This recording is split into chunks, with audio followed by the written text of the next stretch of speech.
മരച്ചില്ലകൾ ഒടിഞ്ഞു വീണ് ഗതാഗതം തടസ്സപ്പെട്ടു. ചിറ്റുമല കുണ്ടറ പള്ളിമുക്ക് റോഡിൽ ഓണമ്പലം ഭാഗത്തായിരുന്നു സംഭവം. അപകടാവസ്ഥയിലുള്ള ഉണങ്ങിയ മാവും ആൽമരത്തിന്റെ ശിഖരവും ഒടിഞ്ഞു വീണാണ് ഗതാഗതം തടസ്സപ്പെട്ടത്. അപകടാവസ്ഥയിലുള്ള ഉണങ്ങിയ മാവും ആൽമരത്തിന്റെ ശിഖരവും ഒടിഞ്ഞു വീണാണ് ഗതാഗത തടസ്സമുണ്ടായത്. ചുറ്റുമല കുണ്ടറ പള്ളിമുക്ക് റോഡിൽ ഓണമ്പലം ഭാഗത്തായിരുന്നു സംഭവം. ഫയർഫോഴ്സ് എത്തി തടി മുറിച്ചുമാറ്റിയാണ് ഗതാഗതം പുനഃസ്ഥാപിച്ചത്. കഴിഞ്ഞ മാസം മരച്ചില്ലകൾ ഒടിഞ്ഞു വീണ് കശുവണ്ടി തൊഴിലാളിയായ സ്ത്രീക്ക് പരിക്കേറ്റിരുന്നു. അപകടാവസ്ഥയിലുള്ള മരങ്ങൾ മുറിച്ചുമാറ്റണമെന്ന് PWD അധികൃതരോട് ആവശ്യപ്പെട്ടിട്ടും മുറിച്ചുമാറ്റാൻ അധികൃതർ തയ്യാറാകുന്നില്ലെന്നും ആക്ഷേപമുണ്ട്.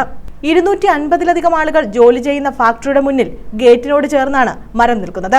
തലനാഴിഴയ്ക്കാണ് വലിയൊരു അപകടത്തിൽ നിന്നും തൊഴിലാളികൾ രക്ഷപ്പെട്ടത്. അപകടമുണ്ടാകുന്നതുവരെ കാത്തിരിക്കാതെ അടിയന്തരമായി മരങ്ങൾ മുറിച്ചുമാറ്റണമെന്ന ആവശ്യം ശക്തമാണ്. അടിയന്തരമായി മരം മുറിച്ചുമാറ്റാൻ നടപടി സ്വീകരിക്കണമെന്ന് കിഴക്കേക്കല്ലട ഗ്രാമപഞ്ചായത്ത് വൈസ് പ്രസിഡന്റ് രാജു ലോറൻസ് അധികൃതരോട് ആവശ്യപ്പെട്ടു. News bureau, Kundara.